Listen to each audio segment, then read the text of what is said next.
welcome back to the channel. Today we're going to be going through, as you can see, college football and the NFL. And I'm starting with college football, first of all, because it starts this week. Like every week it starts earlier than pro, as college football's day is Saturdays.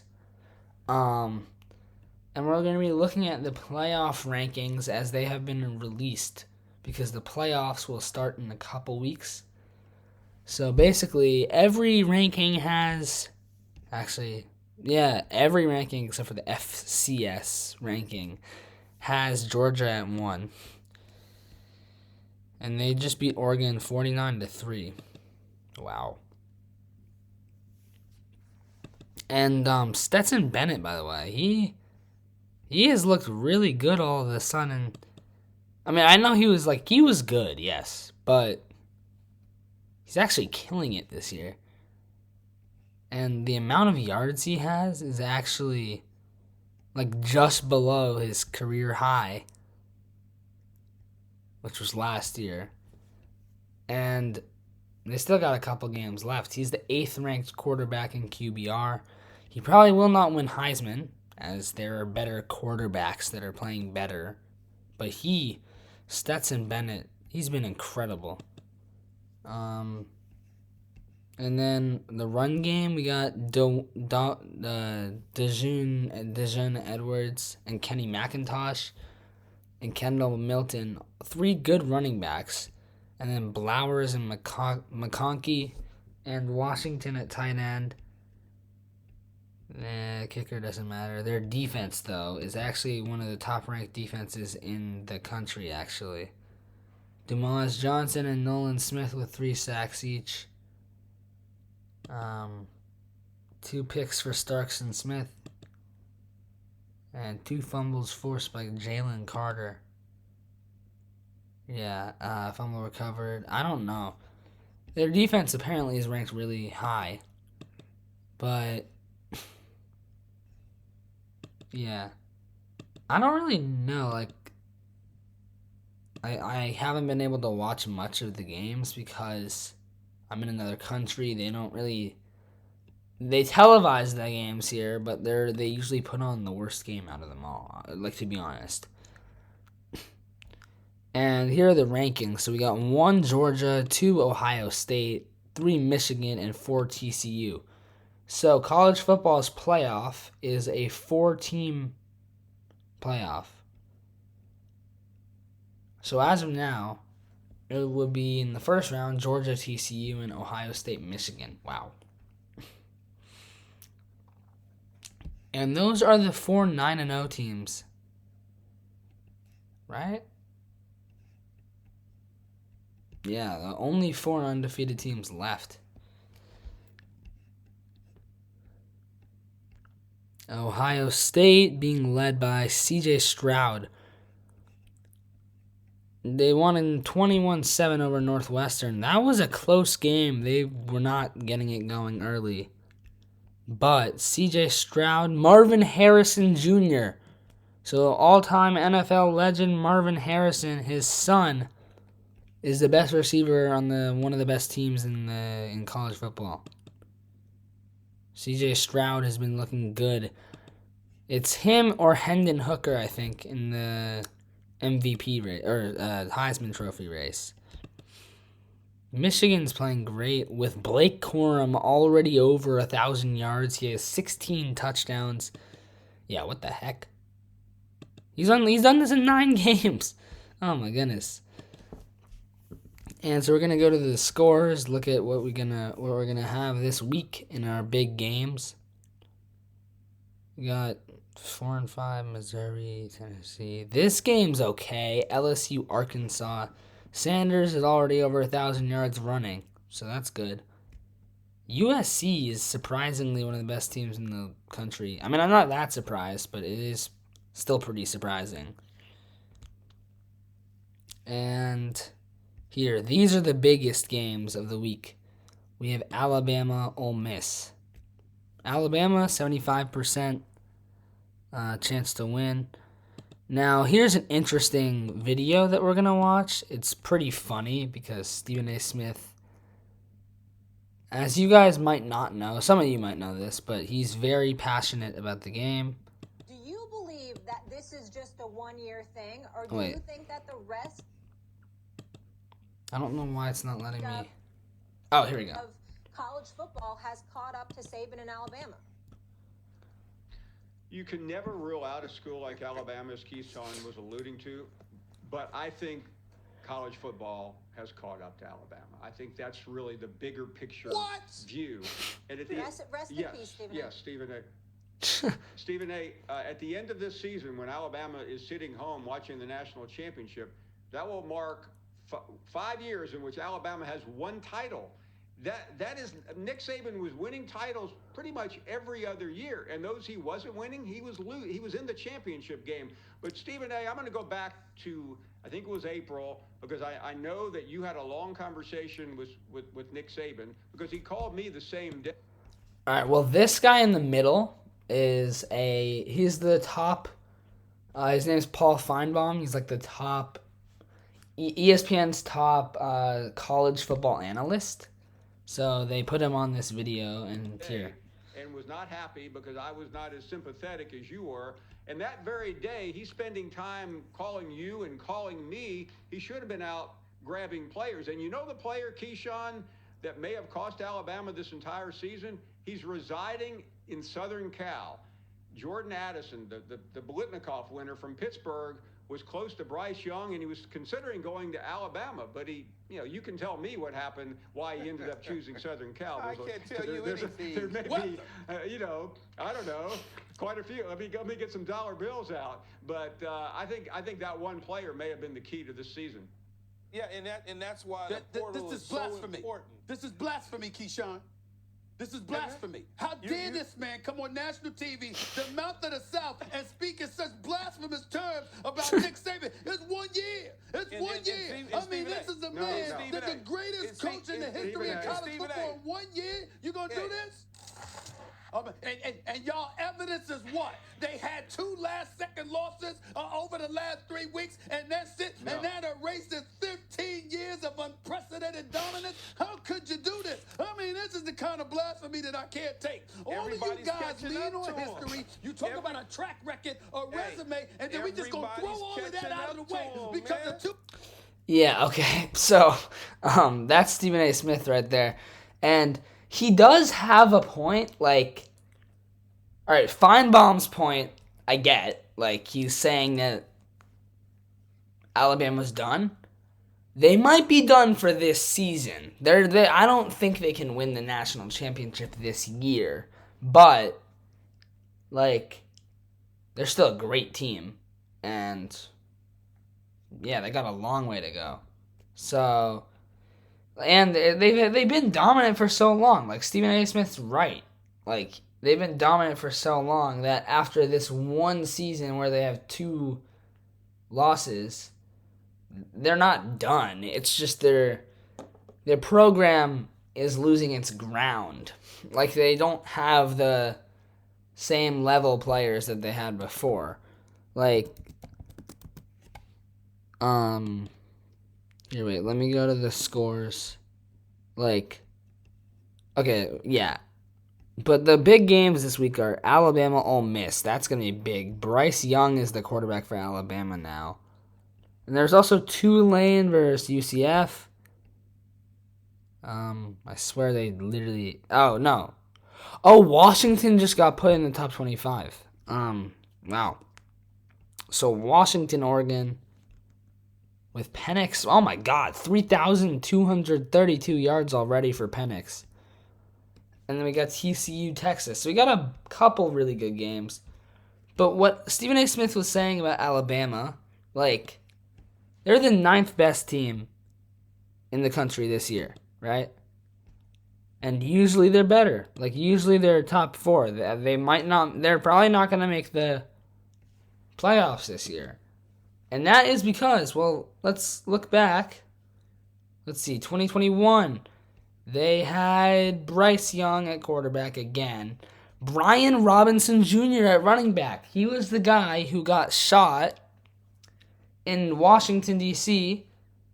And then 2 months later comes into the NFL for his first game and scores a touchdown. And he's been the primary back for the Commanders the last 4 weeks. They also had John Mechie, who was good, Jameson Williams. I think this guy is in the NFL now. Yes, he's on the Lions. And let's see. I don't think he has not recorded any stats. He got injured training camp or something earlier this season. So they could have had Williams, and then he's not going to play. And 2020, here we go. They had Mac Jones. This was the team, yes. This was the last time Alabama was as dominant as they were for the past 10 years before this. But they had Mac Jones at quarterback, who had 41 touchdowns, 4 picks. Obviously, he's playing awful this year in the NFL. Last year, he was a Pro Bowler as a rookie. But here, he was incredible this season for them. And then at running back, they had Najee Harris, who one play in the tournament, the playoffs.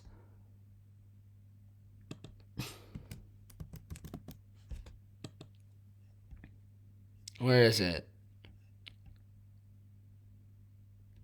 Yeah, this is it. Whatever happens in my life, running, exercise, it gives me that freedom. The Peloton instructors always motivate me. All right. When it gets tough, I just think, you've got this. So, You've done harder than this. yeah, Najee Harris, this is one of the plays he did in the playoffs. Waddle working his way back. It seems like he might be available for the national championship game in 11 days. Bro. For the national championship game in 11 Did you see how high he got on Seems that? like he might be available for the national championship game in 11 days. Jesus. Hurling is Harris, and now running down the sideline. I was watching this game live, and he was just incredible. That play, they manhandled them in that game. That was a blowout game. But he is just that explosive. And then at receiver, they had Devontae Smith, who for some reason here it says he's a DB, which doesn't make sense.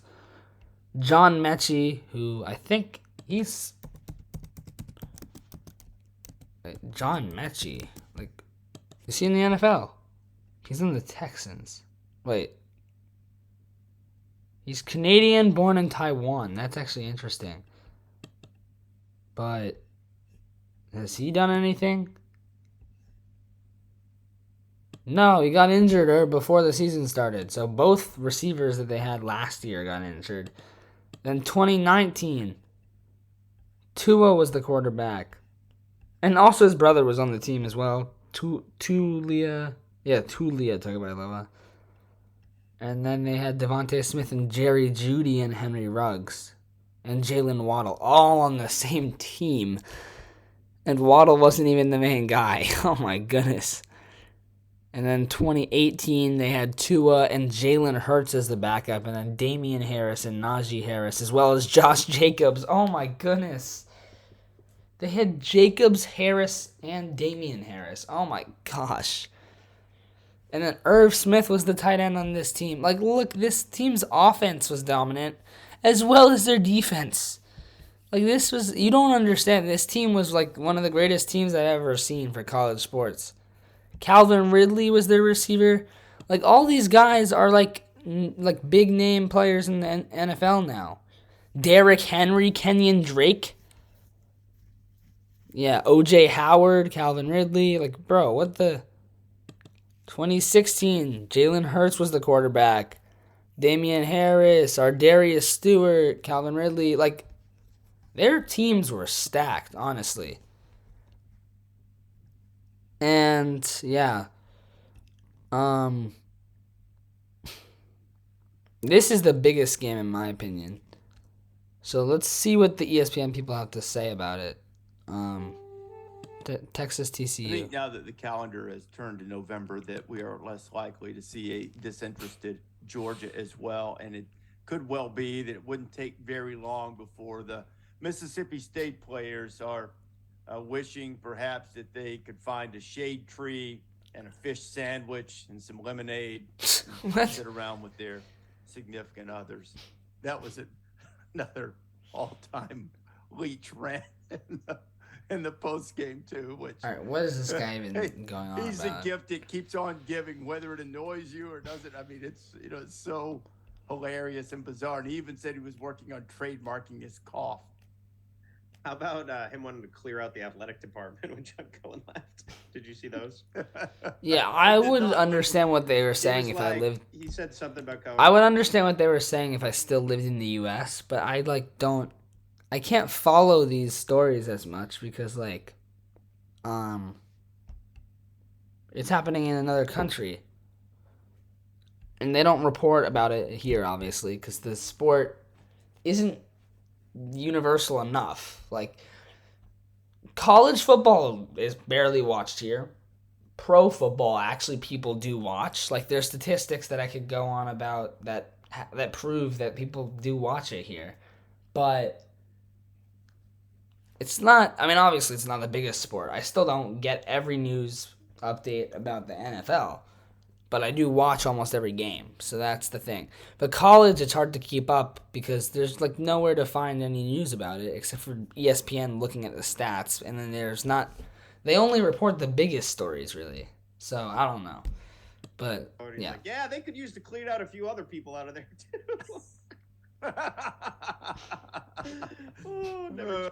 Let's talk a little bit about we go. TCU in Texas. Sure. And let me clarify something I sort of said offhandedly because I wanted the message out there. I said that the reason Game Day is going to Austin, certainly we love Austin, but it's to follow the TCU story, and that's true. But the reason we're following the TCU story to Austin is because they're in danger in Austin of being knocked from the ranks of the unbeaten. Yeah.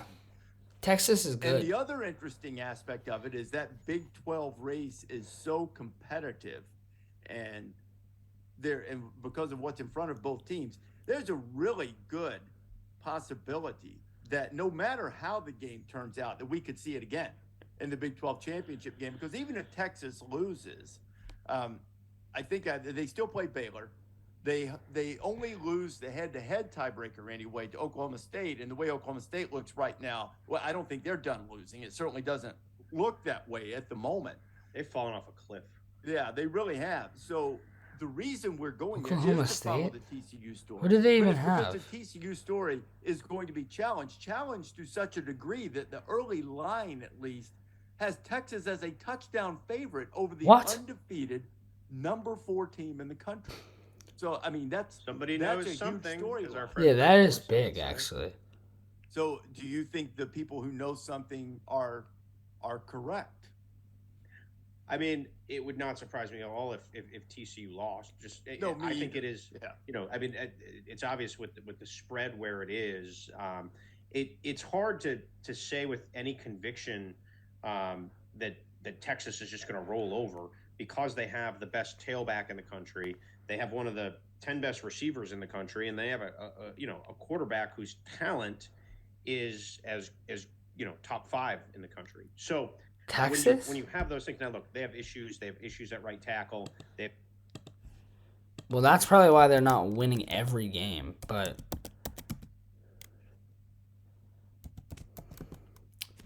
who is their quarterback?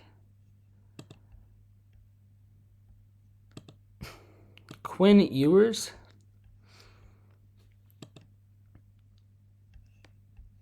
Oh, yeah, he is pretty good. I mean, he hasn't started for the most time.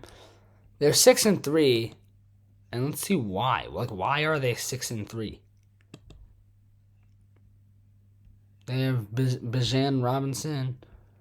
Ewers must have been injured, because there's no way he would be having 100 completed passes.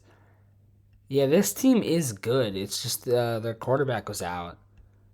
They've beaten UL Monroe, UTSA, West Virginia, 38-20, 49-0 over Oklahoma, 24-21 Iowa State. They beat Kansas State, and then their two of their 3 losses are against the 11-seeded Oklahoma State, who has now is 6-3. Actually, if we look at the rankings, what they were talking about, there are 5 teams with a 6-3 record. 5. That is insane. Yeah, what the heck? That's crazy. That's a very close race, like they were saying. But yeah, they went 2-2 without Ewers. So when he's on the field, they are 4-1. So they need him on the field. And he will be here this game. So this is going to be a good game. Like 9-0, 6-3. TCU is not that much better. Like, I mean, they're a very good team this year. But, here, Darius Davis. He's the returner.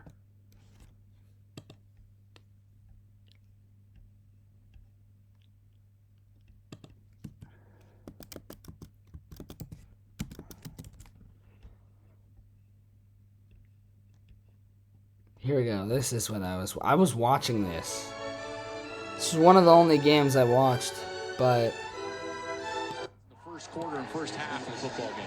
Austin McNamara punting from inside his own 15-yard line. Darius Davis is the deep man for the Horned Frogs. Davis fielded at the 16, trying to get outside, and does with a little running room. Hits the sideline, down the sideline. Darius Davis with a convoy in front of him. Needs a block, cuts it back. Darius Davis, double D.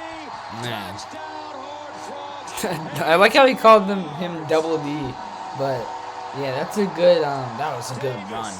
He's really quick, and I think is he a running back or a returner? Like, or I don't know, what position does he play offensively? Like, because I know he's a wide receiver, and he hasn't been good as a receiver, really. I mean, he's been all right, but as a return man, he has 2 punt return touchdowns this season, 2 in 2020. Oh, so he took the option to not redshirt. What do you call it? Take the extra year of college. This is his 5th college season. Because of COVID, they added a year for these players. They could decide to play for another year. He has 5 career punt return touchdowns and 1 kickoff return. Just think about that. That's 6 times that he's ran the ball from there and returned it back. TCU is a good team, don't get me wrong, but they are in a bit of trouble. Because, well, Max Duggan, Kendre Miller, Quentin Johnson, their team's good, obviously. But, oh, never mind. They had a stretch before winning against West Virginia and Texas Tech. They had a stretch of beating 4 straight ranked teams. All in the Big 12, though. I mean, not though, what am I saying?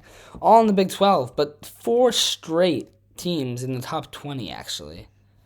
So they're 4-0 against top 25 teams, and then this Texas game is on ABC at midnight here on Saturday night, but it's midnight here, so yeah. I don't know. Let's move on to the NFL here. This one will be a little shorter because I'm not going to make this video so long. But if you didn't see this, the Jets beat the Bills this weekend.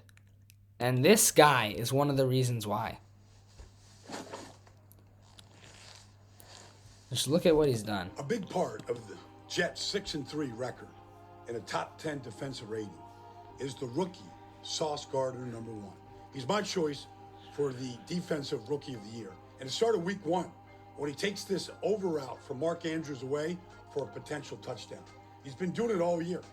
He doesn't save lives, but Sauce Gardner saves touchdowns. So you watch him week in, week out. Here he is with Donovan Peoples-Jones coming across the formation. He's going to pick him up right here on the outside. And watch him. He plays him inside out, double move, but at the end of the day, the ball's caught out of bounds, saves a touchdown. It happens week in, week out. You watch him right here against Jamar Chase. Chase is going to try to stack him and get behind him, but it's difficult to run with Sauce Gardner. Right there, at the point of Jamar Chase, the contact of the catch. Jamar Chase is one of the best receivers in the league, so to lock him up like that, that is tough. Like, this guy, Sauce Gardner, is a different breed of defense. Or playing without poise. And why not make a few snow angels earlier in the year? So, you watch him then against, not just go-rounds, you watch him up at the top here against T. Higgins. Like on this little... He's another really good receiver, too. Takes him in, little whip route, and then break on the ball. Like the length, he constantly gets his hands in the passing lanes. He's defended 13 passes in the first 9 games of the season. It's hard to do. You watch him down here against George Pickens, the rookie. Rookie against rookies. Squeezes him to the sideline, but I love this. Like right here, he plays blind. But as Pickens goes up for it, he strips him. He pushes right. Yeah, so the pass defended, like passes defended, is when the ball is thrown to your receiver, and basically you're the reason why the defender doesn't catch it. So, or the offensive player doesn't catch it. Like the defender gets in the way of the ball or just like bats it down. That's a pass defended. They don't count it as a pass defended if you're the guy who intercepts the ball, because that's a turnover that will be listed as an interception. So pass defended is like a broken up pass by you. So to do that 13 times in 9 games, that is really incredible, especially as for a rookie. Knocks the ball out. Great defensive play using a variety of techniques to defend the pass. You watch him here against the Dolphins. All right, River Craycraft. All right, yeah. So basically what you're getting at is, like what he's getting at, is that Sauce Gardner is different. Yeah. The Bills versus the Vikings. That's happening this week. It's Stephon Diggs versus Justin Jefferson. Now, if you don't know who these guys are, well, this video says it could be a Super Bowl game. I just don't see that because, top plays at midseason. Wait, all right, first let's look at Week 9, every team's best play. And then that'll probably close out the video. So this was last week. And then I'll react to some of the games that have been the best. Or the best games of this week that you should watch.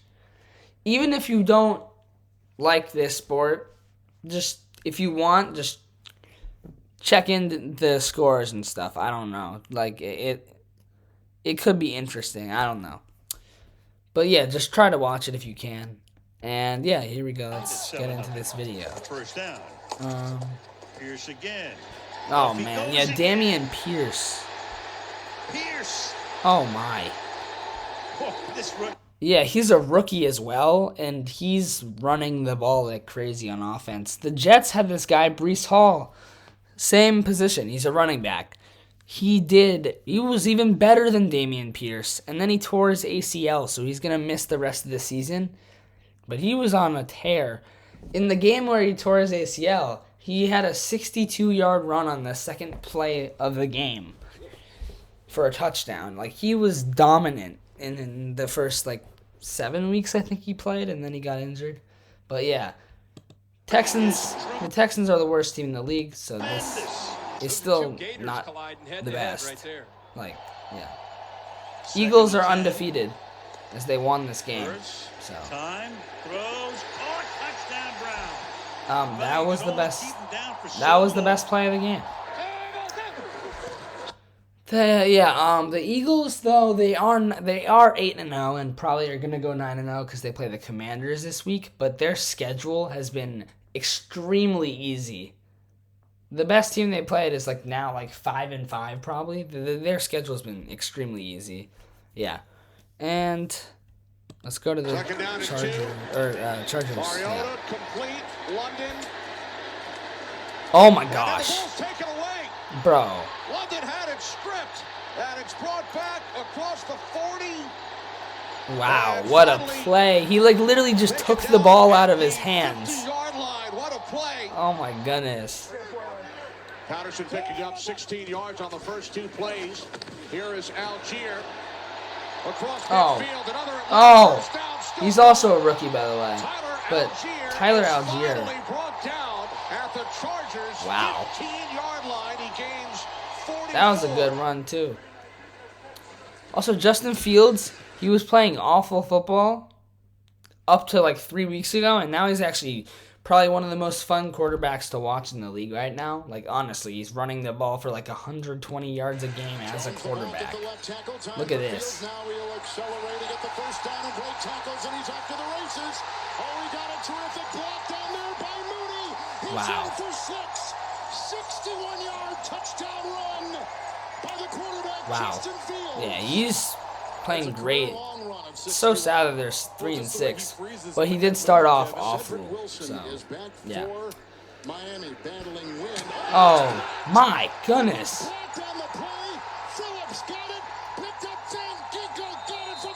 What a block! He was right there. Wow. Tough start for Burrow, 4 for 4 for 34 yards. He goes back to the air. The screen from Mixon. Joe Mixon, by the way. Here, I'll tell you after this play. In this game, Joe Mixon had 5 total touchdowns, 4 rushing and 1 receiving. Still, that is incredible. It never happens. 5 touchdowns by one guy. That's like literally 35 points. Benching 50 pounds is not easy. Yeah, as you can see, this was the score. So. Down the sideline. But that was a great play. By Terrace Marshall, his first and NFL first NFL touchdown. Wow. He was also on that LSU team with Jamar Chase, Justin Jefferson, and Joe Burrow and Clyde Edwards-Helaire. But Baker Mayfield came in for P.J. Walker after P.J. Walker was like 3 of 12 for 2 picks. And Baker Mayfield just came in through 2 touchdowns to try to get them in the game, but they were already down 42-0, so or like 35-0. So there wasn't much he could do. 3rd and long. Rodgers floats one for Lazard. Oh man. Still on his feet. Lazard makes a move, diving for the end zone. He is gonna be waiting for a signal. There's no signal. Yeah. Yeah, it looks like the right call is writing you down, but man, we just said they needed someone to make a still play. Big play. Right on cue. Pressure. Rodgers steps away, throws. It's intercepted again. It's Joseph again. Oh my gosh. Joseph. That was in the red zone, or not in, but like basically in. Letting Phil know about that. Wow. Carr looking deep, had Adams down there. He's open, the defender slipped. Oh. Wide open, touchdown. By the way, the Raiders were up 17-0 in this game and they lost. The Jaguars somehow got a win in this game because after that touchdown, the Jags defense just turned them into Jets, honestly. They were locked in after this. I think after seeing that play, they just look at the score.